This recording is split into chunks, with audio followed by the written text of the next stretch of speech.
I didn't believe in Bigfoot. At 14, I prided myself on rationality. I read Carl Sagan, watched Nova documentaries, and rolled my eyes at the grainy Patterson-Gimlin film they showed on those sensationalist Fox specials. Bigfoot was a cultural myth, I'd explain to anyone who'd listen, perpetuated by hoaxers and the desperately credulous.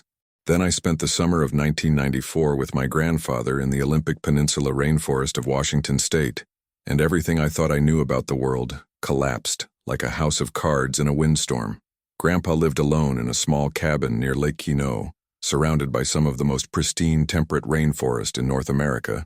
Ancient Sitka spruce trees rose like cathedral columns through perpetual mist, their massive trunks wrapped in moss so thick you could sink your hand into it.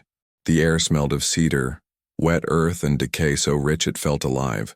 It was beautiful, primordial, and according to my 14-year-old brain, completely devoid of cryptozoological creatures.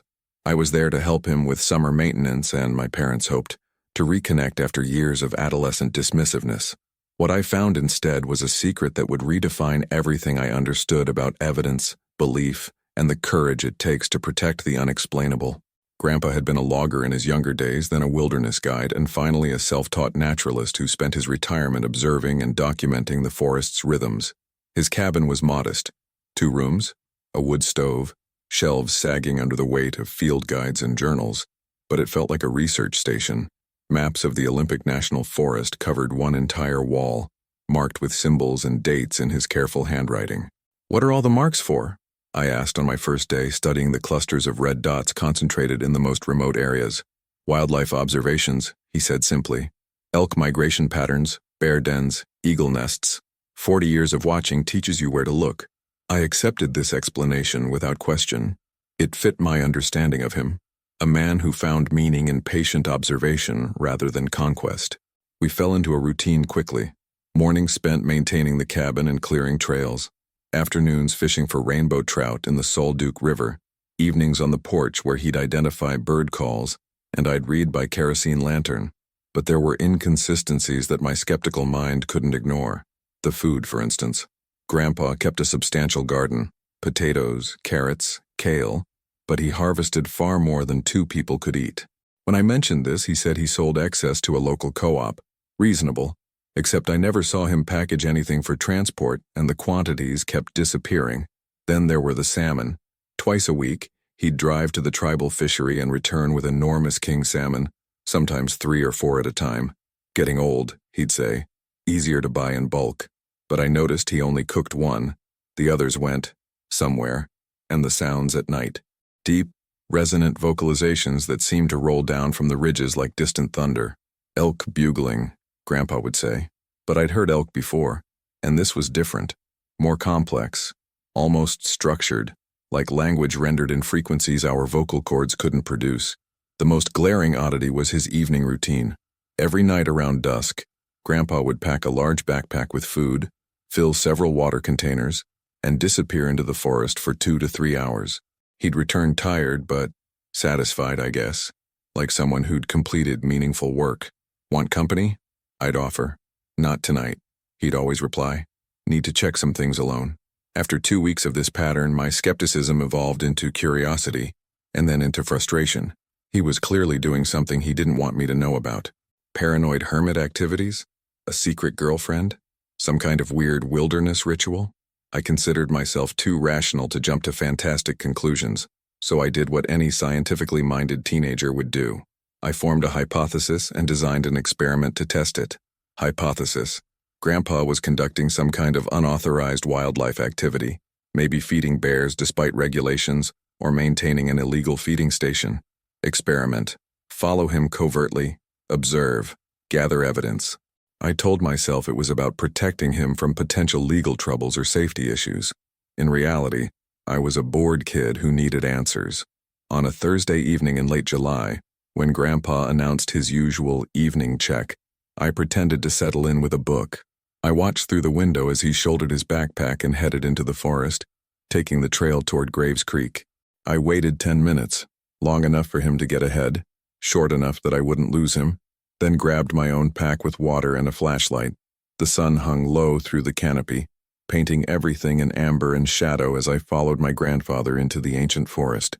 I thought I was investigating a mystery. I had no idea I was walking toward the edge of everything I believed to be possible.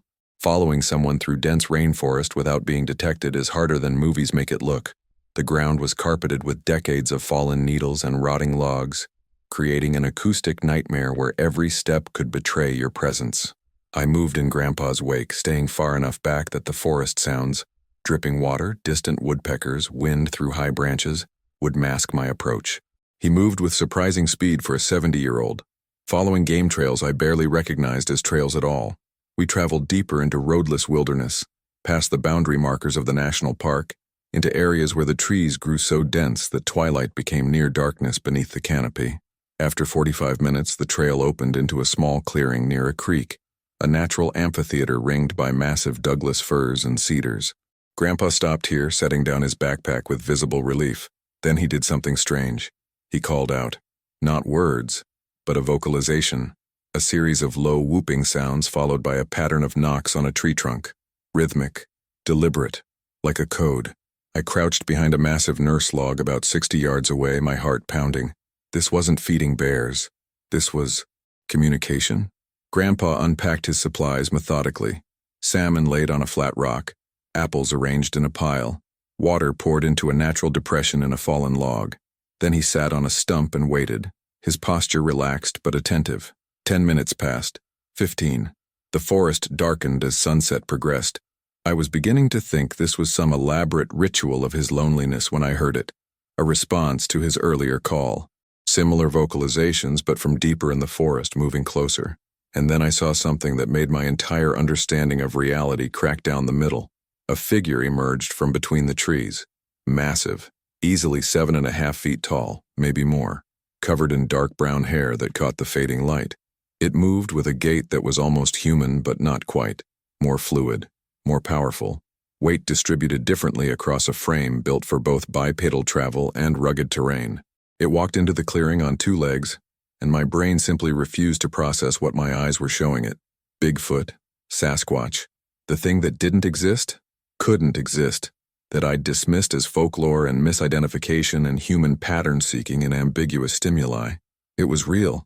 It was right there, 20 yards from my grandfather, and it was approaching him. Every rational thought in my head screamed danger.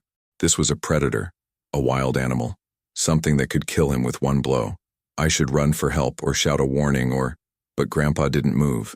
He sat calmly, hands visible, non-threatening, as this impossible creature walked directly up to the rock where he'd placed the salmon. And then the creature, I couldn't think of it as an it anymore. The intelligence in its movements was too obvious, looked directly at my grandfather and made a sound. Soft, almost like a greeting. Grandpa responded verbally, "Hello, old friend. Brought you some good ones tonight." The creature picked up a salmon with hands that were disturbingly human in structure, opposable thumbs, flexible fingers, and began eating with surprising delicacy, pulling flesh from the bone in careful strips. I watched, frozen, as my grandfather fed Bigfoot like someone feeding a neighborhood cat. Casual, familiar. This wasn't a first encounter. This was a routine, a relationship. My worldview didn't just crack, it shattered completely. How long had this been happening? How many of them were there? And why hadn't Grandpa told anyone? I must have stayed frozen behind that log for 20 minutes, watching an interaction that shouldn't exist. The creature ate slowly, methodically, occasionally making soft vocalizations that Grandpa seemed to understand based on his responses. He spoke in a low, steady voice. Not exactly conversation, but not quite the one-sided monologue you'd use with an animal either. Water's fresh today. Creek's running clear after the rain. Pause. A sound from the creature. Yeah, I heard about the logging surveyors up near Winoochee. You'll want to stay clear of that drainage for a while. Was he warning it about human activity? Could it understand? The creature finished the first salmon and moved to the apples, selecting them carefully and eating with an almost fastidious attention to cleanliness, wiping juice from its mouth area with the back of its hand. The gesture was so human it made my stomach flip. Then a branch snapped under my knee. The sound was barely audible to me, but the creature's reaction was instantaneous. Its head whipped toward my position, body tensing, eyes, intelligent amber-colored eyes, locking onto my hiding spot with laser precision. A low rumble emanated from its chest, and it rose to its full height. Standing, it was massive, easily over 8 feet, with shoulders that could break a man in half. "Easy," Grandpa said quickly, standing but not retreating. "Easy. Probably just a deer." But the creature wasn't convinced. It took 2 steps toward my position, and I realized with cold certainty that it knew exactly where I was, could probably smell me, hear my racing heartbeat, sense my presence in a dozen ways I couldn't comprehend. Grandpa called out again, not to the creature this time. "Daniel, if you're out there, you need to show yourself. Slowly, hands visible, no sudden movements." My cover was blown, and I was facing the most significant decision of my young life: reveal myself or run. Every instinct screamed run, but another part, the part that inherited my grandfather's curiosity, won out. I stood slowly, hands raised, stepping out from behind the log. The creature went rigid, its eyes fixed on me with an intensity that was almost physical. This close, I could see details no photograph had ever captured.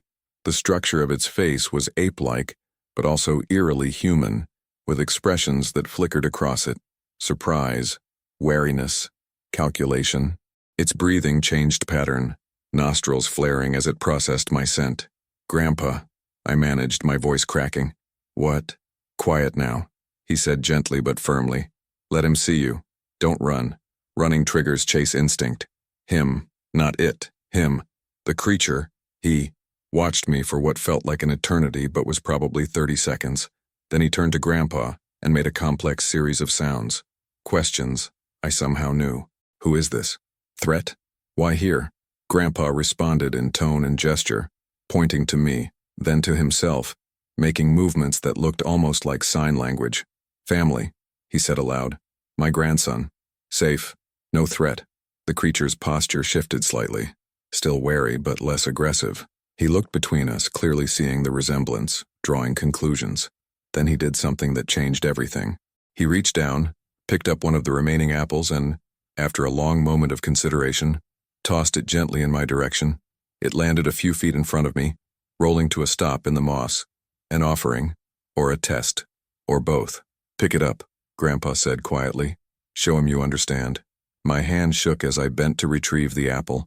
I held it up, nodded, because somehow that seemed right, and tucked it into my jacket pocket.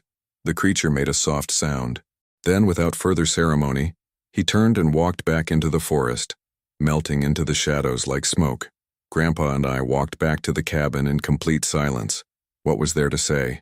My entire epistemological framework had just been demolished by 12 minutes in a forest clearing. When we finally reached the cabin, he started a fire in the stove, made tea with shaking hands, and sat across from me at the small table. "How long?" I finally asked. 7 years. First contact was accidental. I was doing a wildlife survey in the Kino River Valley and nearly walked into him at dusk. Scared us both half to death. He smiled faintly at the memory. But I kept returning to the same area, leaving offerings, making vocalizations I'd recorded from other encounters over the years. Took 2 years before he approached me directly. "How many are there? In this region?" "Maybe 5 or 6. They're territorial, spread thin. I've identified at least 3 distinct individuals, including him, the one you saw. There's a female I encounter occasionally, and what I believe is a juvenile. They communicate with each other, maintain ranges, travel between areas based on seasonal food availability." I pulled the apple from my pocket, turning it over in my hands like it was an artifact from another planet. In a sense, it was. "Why didn't you tell anyone? Document this. Grandpa, this is the most important zoological discovery in a century." His expression went hard. "And what happens when I document it, Daniel? When I publish photographs, collect physical evidence, bring the scientific establishment down on their heads?" He stood, pacing. "Within a month, this forest is flooded with researchers, camera crews, trophy hunters, thrill seekers. They're already endangered. Population can't be more than 100 individuals in the entire Pacific Northwest. Exposure means extinction. Or protection," I argued, falling back on my rationalist training. "Endangered Species Act, habitat preservation, scientific study that could what? Put them in enclosures? Take tissue samples? Fit them with tracking collars?" Grandpa's voice rose with uncharacteristic passion. "They're not animals, Daniel. They're people. Different people. But people with intelligence, culture, social structures, they've survived by staying hidden, and I refuse to be the one who destroys that for the sake of my own curiosity or glory. I thought about the way the creature, I corrected myself, had communicated with Grandpa, the deliberate offering of the apple, the clear assessment of threat and relationship. Intelligence was obvious. Does he have a name? I asked. Grandpa softened. I call him Gray for the silver patch on his shoulder, but that's my name, not his. I don't presume to know what they call themselves. We sat with that for a while. Then I asked the question that had been building. Can I come with you next time? He studied me for a long time. This isn't a nature documentary, Daniel. This is a responsibility. Every time I go out there, I'm making a choice that impacts their survival. If you come, you carry that weight too. No photographs, no recordings, no telling your friends or posting on message boards or writing about it for school. I understand. Do you?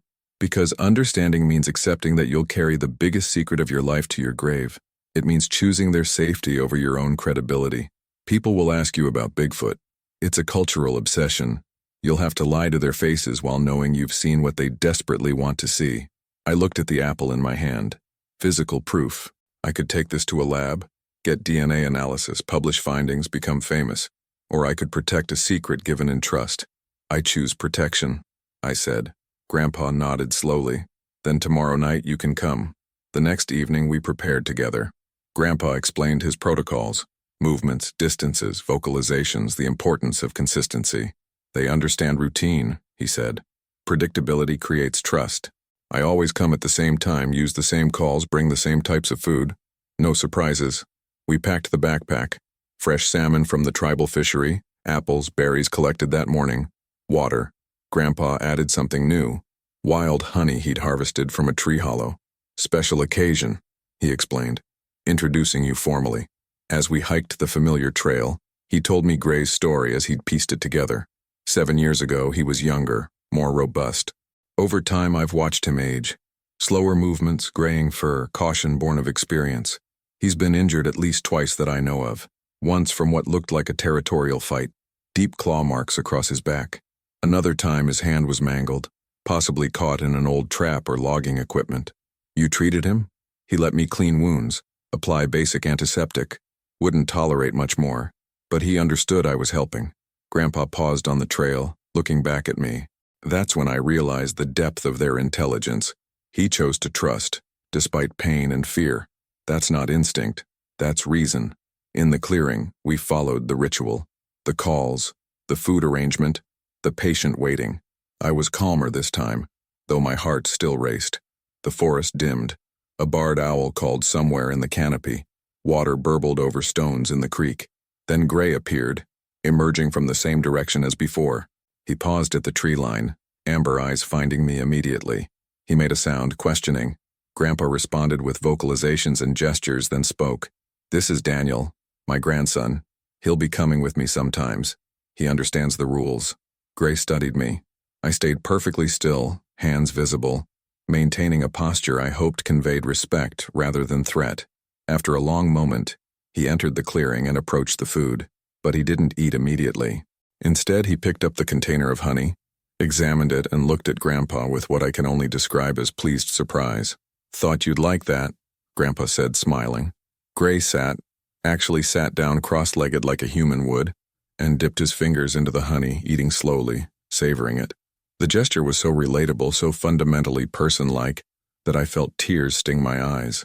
This was a being enjoying a treat, finding pleasure in sweetness, living a life with preferences and memories and experiences. He noticed my emotional reaction, those intelligent eyes fixed on me again, and he made a soft sound, not threatening, almost curious. Then he did something extraordinary. He reached into the honey container, coated his fingers, and extended his hand toward me. An offering. I looked at Grandpa, who nodded almost imperceptibly. I approached slowly, heart hammering, and extended my own hand. Gray placed a honey-coated finger against my palm. The touch was warm, leathery, gentle, and withdrew. Permission to taste, share in the pleasure.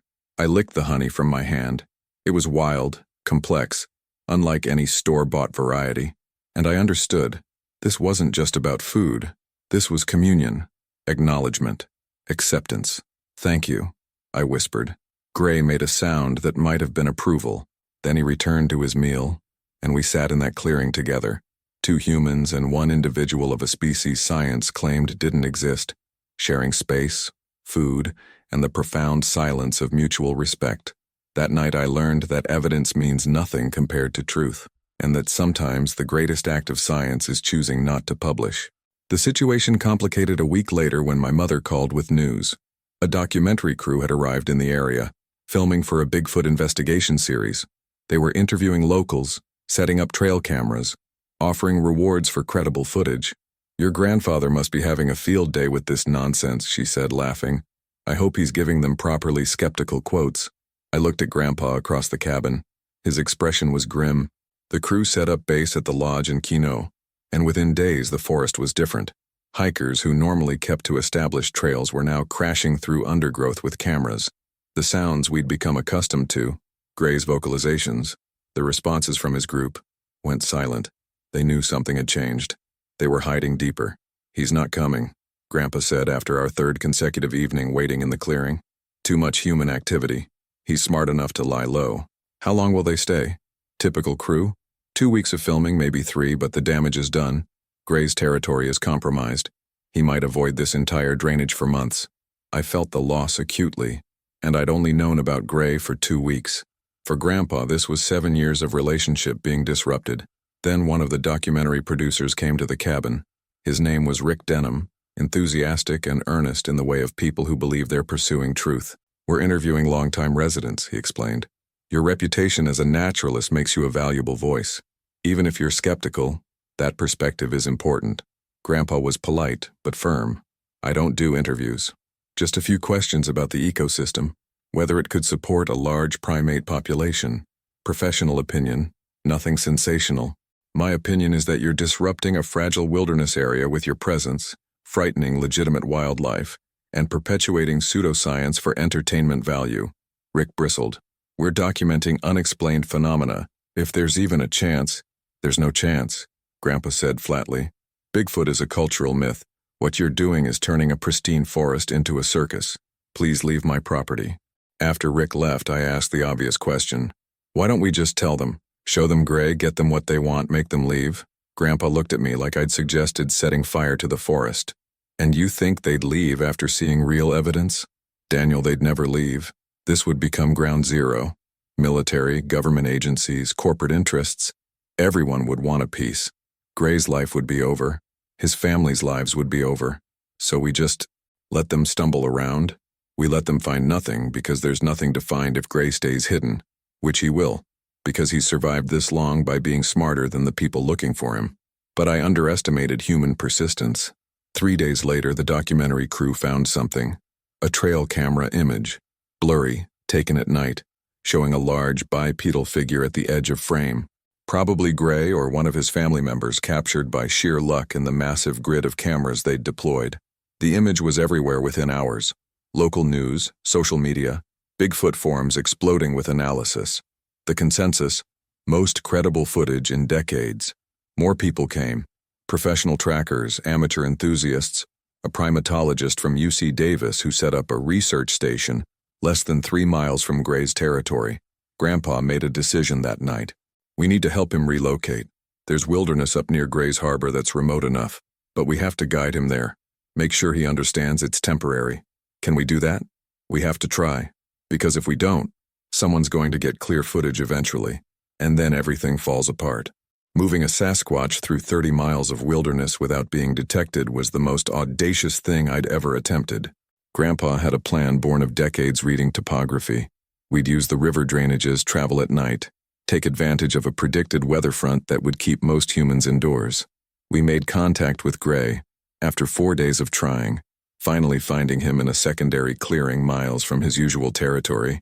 He'd already started avoiding the camera grid. When he saw us, his agitation was obvious. Pacing, low vocalizations, gestures that seemed angry. Grandpa spoke calmly, explaining the situation as if Gray could understand every word. And maybe he did, or at least understood the tone and urgency. He brought out a map, actually spread a topographic map on the ground, and traced a route with his finger, pointing north, then at Gray, then back at the map. I watched Gray study the map, actually lean down and examine it, one massive finger tracing the blue lines that indicated rivers. The intelligence in that moment was staggering. Gray looked up, met Grandpa's eyes, and made a complex series of vocalizations, some directed at us, some toward the forest. Within minutes, 2 others appeared, the female Grandpa had mentioned, and a juvenile about 5.5 feet tall, gangly and clearly young. A family. He wasn't just considering his own safety. He was responsible for others. What followed was the strangest consultation I've ever witnessed.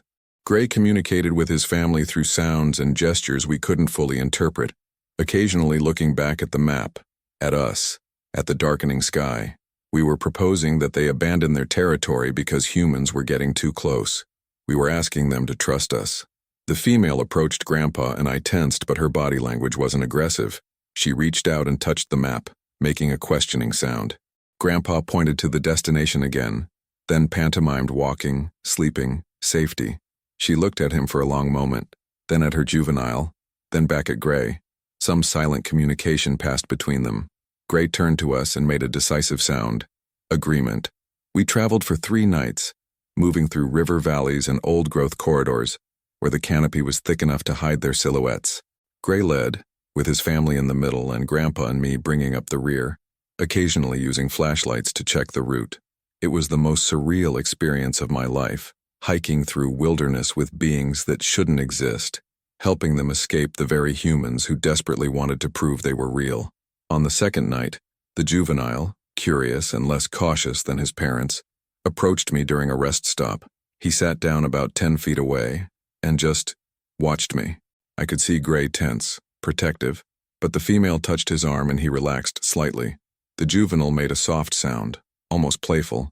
I responded with a smile and a slow wave. He mimicked the gesture, an actual wave, hand raised, small motion, learning, experimenting. In that moment I understood what Grandpa had been protecting. Not just a species, but individuals, people with relationships, curiosity, the capacity for trust. Beings whose extinction would mean the loss of not just biology, but culture, knowledge, an entire way of existing in the world. We reached the relocation site on the 3rd night, a roadless area so remote that even the logging companies had left it alone. Gray surveyed the territory, testing the air, listening. Then he approached Grandpa one final time.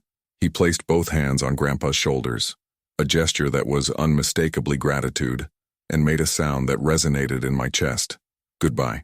Thank you. Remember. Then they walked into the darkness and the forest swallowed them whole. The documentary crew left after another week of filming, their credible footage already fading into the endless archive of ambiguous Bigfoot evidence. The cameras came down, the lodge returned to normal, and the forest breathed a sigh of relief. I returned to school in September, but I was fundamentally changed. My teachers noticed I was less argumentative, less eager to dismiss unconventional ideas out of hand. "You've mellowed," my biology teacher observed. If only he knew why. I struggled with the secret constantly. In class, when we discussed evolution and primate taxonomy, I wanted to raise my hand and say, actually, there's a whole branch of the hominid family tree still alive in the Pacific Northwest. When friends debated the existence of cryptids, I wanted to end the argument with first-hand testimony. The burden of proof was mine to provide, except providing it would betray everything I'd experienced. Grandpa and I stayed in close contact. Every summer I returned to help with his maintenance work, which really meant checking on the territories Gray's family had vacated, ensuring no evidence remained, and occasionally making long drives north to leave offerings in the new territory. We never saw them again directly, but we found signs, tracks, tree markings, caches of fish bones arranged in ways that suggested intelligence. I went to college for biology, then graduate school, became a conservation ecologist focused on habitat corridors and wildlife preservation. My colleagues thought I was passionate about protecting ecosystem integrity and biodiversity. They didn't know I was protecting something much more specific. Grandpa passed away when I was 32, leaving me his cabin and his journals. Decades of observations, photographs, and documentation of his relationship with Gray. The evidence was comprehensive, publishable, career-making. It would revolutionize primatology, anthropology, our understanding of human evolution. I burned it all. Every photograph, every journal entry, every piece of physical evidence except one, A small box containing the apple Gray had given me that first night, now dried and preserved. I keep it as a reminder that some truths are too important to prove, because here's what I learned in that forest. Belief based on evidence is easy. Skepticism is easy. What's hard is carrying truth that can't be defended, knowing something real that the world will never accept, choosing protection over validation. My daughter is 12 now, just starting to ask the big questions about what's real and what's myth. When she asks about Bigfoot, I tell her the same thing Grandpa told me before I saw Gray. The world is bigger and stranger than we give it credit for.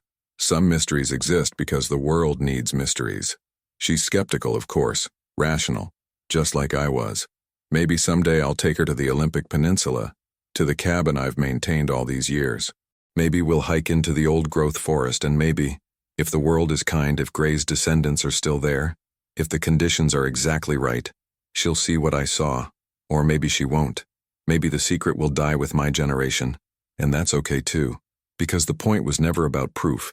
It was about respect, about recognizing that sharing space on this planet means accepting that not everything is ours to know, document, or exploit. There are still places in the world where the impossible walks upright, where intelligence moves through shadows, where beings older than our civilization make their quiet lives beneath ancient trees. And the greatest miracle of all is that some of us have the wisdom to keep it that way.